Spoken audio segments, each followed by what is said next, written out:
Olá, tudo bem? Vamos a mais uma aula de língua portuguesa. Eu sou a professora Elívia Soares. Na aula anterior, nós falamos sobre linguagem formal e informal. Na aula número 2, que é a nossa aula de agora, nós vamos falar sobre variação linguística. Vocês já estudaram esse conteúdo também nos anos anteriores. Vamos relembrá-lo.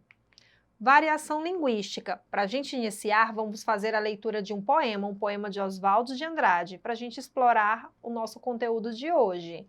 O título é Pronominais. Dê-me um cigarro, diz a gramática, do professor e do aluno, e do mulato sabido. Mas o bom negro e o bom branco da nação brasileira dizem todos os dias: deixa disso, camarada, me dá um cigarro? Gente, observaram que o eu lírico diz dê-me um cigarro, diz a gramática do professor e do aluno. Ele está querendo dizer que a gramática normativa estabelece regras que devem ser seguidas para você utilizar em contextos formais. Dê-me, faça-me, busca-me. Porém, o bom negro e o bom branco, segundo o eu lírico da nação brasileira, não diz dê-me, ele diz me dá um cigarro, ele diz me dá, me faz um favor, e não a forma formal dê-me. Nós vamos estudar hoje que, assim como existe a gramática normativa que estabelece regras para que a gente use em determinados contextos, há também a variação linguística. Nós vamos ver o que é a variação linguística, nós vamos aprender que a língua ela é viva, que a língua ela está em constante mudança, que há vários tipos de variações. Vamos estudá-las. A variação linguística pode ser definida como um fenômeno natural que ocorre pela diversificação dos sistemas de uma língua em relação às possibilidades de mudança de seus elementos: vocabulário, pronúncia, morfologia, sintaxe. Essa diversificação pode acontecer por conta das diferenças geográficas, sociais, históricas, entre outras. Pelo fato de a língua ser considerada um fenômeno vivo, heterogêneo, diverso e que pode sofrer mudanças continuamente, é que surgem as variações. Nós moramos no Brasil, nós falamos a língua portuguesa como nossa língua oficial. Temos a nossa segunda língua oficial, que é a língua de sinais. Mas vocês já observaram como nossa linguagem, nossa língua, ela é diversificada? Você que é jovem, adolescente, já parou para conversar com um idoso, a linguagem que ele utiliza, as expressões que ele utiliza?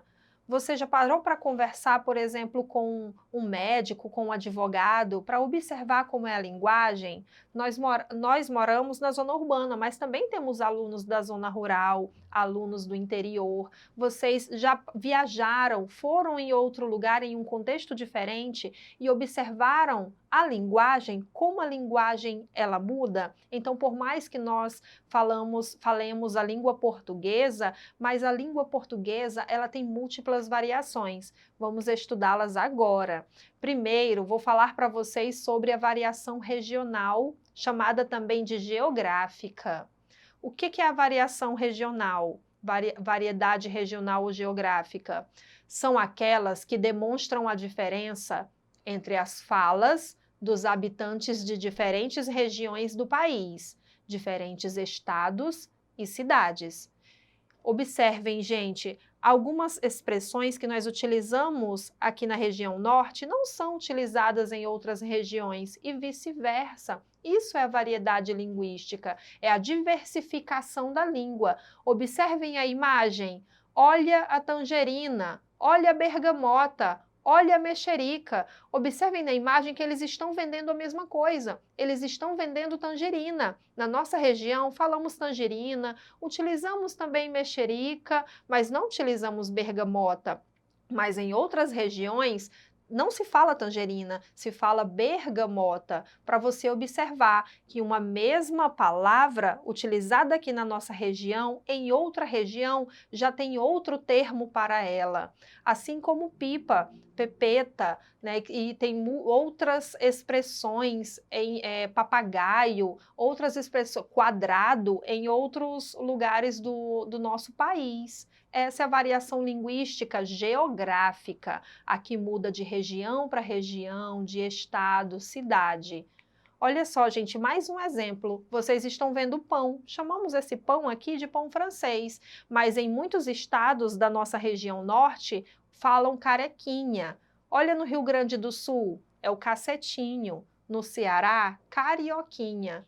No interior do Nordeste, pão aguado. No Rio de Janeiro, pão de sal. Em Portugal, carcaça ou cacete. E na França, pistola. Observaram, gente, que o nosso pão francês, o pão que nós usamos esse termo, em outras regiões, em outros estados, há outros termos para o mesmo alimento. Essa é a variação regional, chamada também de geográfica. Aqui muda de região para região, estado, cidade. Vou apresentar para vocês outra variação. É a variação social. O que é a variação social? São variações que ocorrem de acordo com os hábitos e cultura de diferentes grupos sociais. Este tipo de variação ocorre porque diferentes grupos sociais possuem diferentes conhecimentos, modos de atuação e sistemas de comunicação. Gente, a variação social ela é feita por grupos. Crianças utilizam determinadas expressões, jovens outras, idosos têm as suas expressões. Pegue um adolescente que utilize muita gíria para conversar, por exemplo, com uma pessoa que está bastante idosa. Vai haver conflito, porque talvez o idoso não vai entender determinadas gírias. O idoso vai utilizar expressões da época dele que o adolescente talvez não entenda, mesmo os dois falando a língua portuguesa. Por quê? Porque estamos tratando aqui da variação social. Ela é por grupos, grupos de faixa etária, de idades diferentes, também compreende profissões.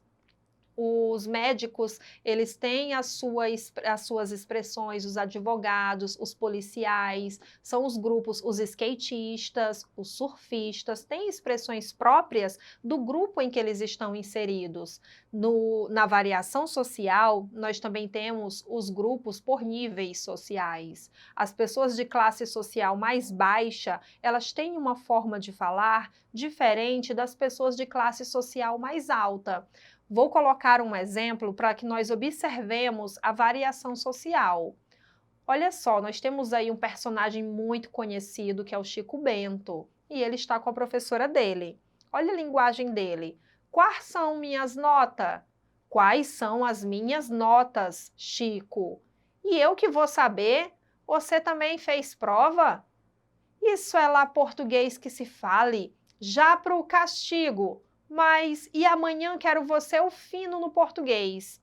Será que a professora agiu de maneira correta? Pedir que o Chico Bento usasse as concordâncias de maneira que a gramática normativa estabelece? Não, a professora não agiu corretamente, porque essa é a forma de falar do Chico Bento, do grupo social que ele está inserido. Ele está no grupo dos caipiras. Os caipiras, as pessoas que moram no interior, geralmente elas falam dessa maneira, e as variações linguísticas, gente, elas devem ser respeitadas. A linguagem do Chico Bento é a identidade dele, é a forma como ele cresceu, como ele ouve ao redor dele as pessoas falando.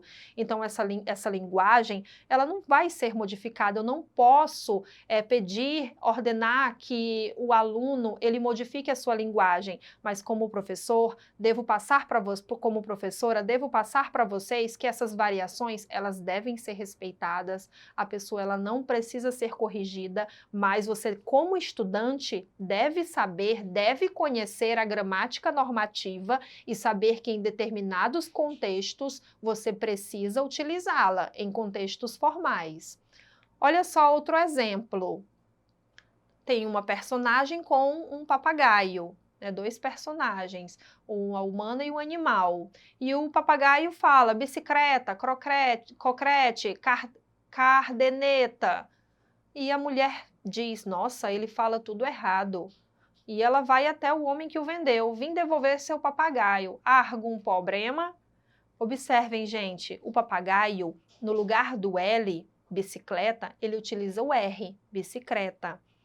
Há um grupo social que fala dessa maneira, geralmente as pessoas de nível social mais baixo, e isso deve ser respeitado. E você deve entender que, assim como na tirinha, o personagem fala, o animal fala dessa maneira porque o seu dono fala dessa maneira. Essa é a variação social, a variação por grupos. Vamos conhecer outro tipo de variação linguística, a variação linguística histórica. Lembram, gente, que eu disse para vocês, se pegar um adolescente e um senhor muito idoso, talvez haja conflito na linguagem?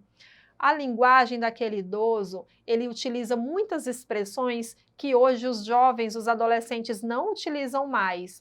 A linguagem dele está voltada ali para a variação linguística histórica.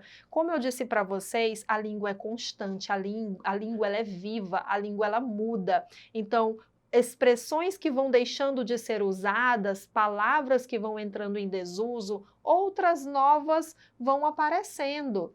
Palavras que não existiam há um mês, há um ano, palavras novas vão surgindo e outras vão deixando de ser usadas. O que é a variação linguística histórica? São variações que ocorrem de acordo com as diferentes épocas vividas pelos falantes, sendo possível distinguir o português arcaico, antigo, do português moderno. Olha o exemplo aí utilizado na tirinha. Vossa mercê me permite um galanteio, és bela tal qual uma petúnia. Sois muito abusado. Aí, em 1980, passado 40 anos. Posso te falar uma coisa? Acho você linda. Meu irmão está olhando. Então veja, ó, que em 1980 a linguagem já se aproxima mais de como a gente utiliza hoje, né? Hoje já é uma forma mais diferente ainda de fazer um elogio. Geralmente o adolescente fazia um elogio para uma menina. Então essa linguagem ela mudou, vossa mercê, hoje chamamos você, né, e não mais como antes. Olhem palavras que caíram em desuso, não se usa mais. Vossa mercê, botica, que é a farmácia, ceroula, que falamos cueca, completar primavera, que significa completar anos, fazer aniversário, pé de valsa, uma pessoa que dança muito bem. Espero que vocês tenham entendido a nossa aula de hoje sobre as variações linguísticas, entendam que essas variações linguísticas, elas devem ser respeitadas, mas que, como estudante, você precisa também aprender o que estabelece a gramática normativa para usá-la em contextos formais. Obrigada. Para assistir essa aula novamente, acessem o portal Eduque Acre. Obrigada.